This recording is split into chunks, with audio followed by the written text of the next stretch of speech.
Andrew Günsberg caught up with Chris and Jonny from Coldplay recently and proved once and for all that they're the nicest guys in rock. Big day out, January 2001. First time as Coldplay take to the stage, and the rest, as they say, is history. You know I love you so.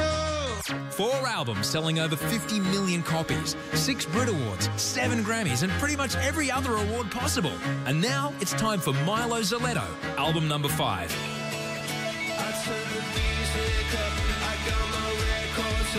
The Australian festival experience for your band, we'd like to think that we had some role in the development of your band from one thing to another. Would that be true at all?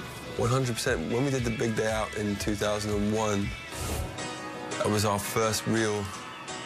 It was like being in rock school, in a sense. This is the first time we spent any length of time with other acts. It was educational and fun at the same time. Oh, we'd love to do that again.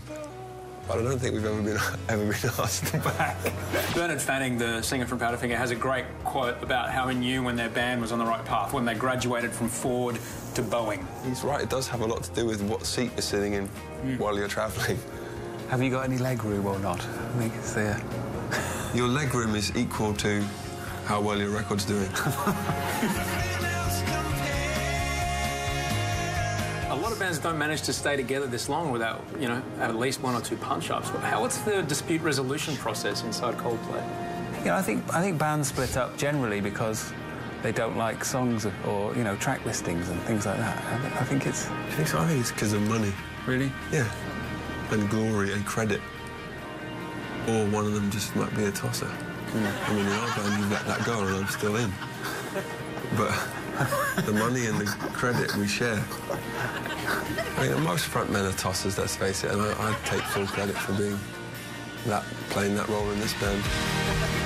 What's it like when you take a song that's your song, and then it becomes everyone else's song?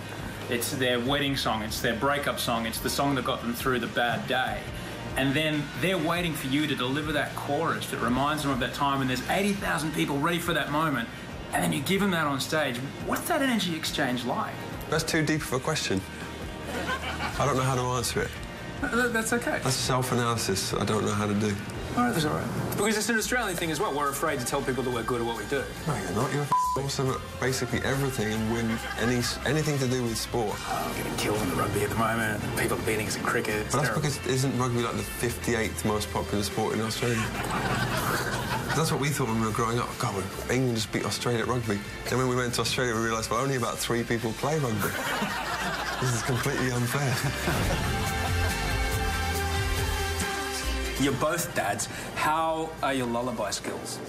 I think kids, I mean, if my parents ever tried to sing to me, I would get that weird... Embarrassment. Yes, so that's why I don't try it. All right. That's amazing. You'll sing to 80,000 people, but not to... Yeah, well, my kids haven't played.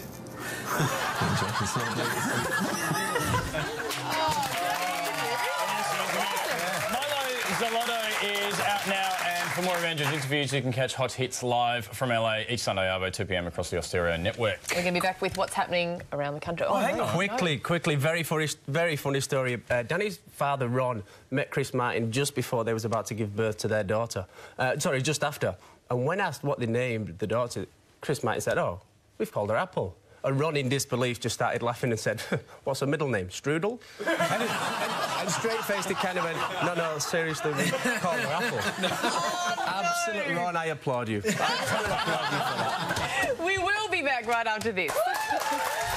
Next week on The Project, a new name, a new time and an hour long. Join us for our first big week of The Project with Sarah Jessica Parker, Michael Bublé, Justin Bieber, Eddie Izzard and Brad Pitt. But for now, this is the 7 p.m. Project.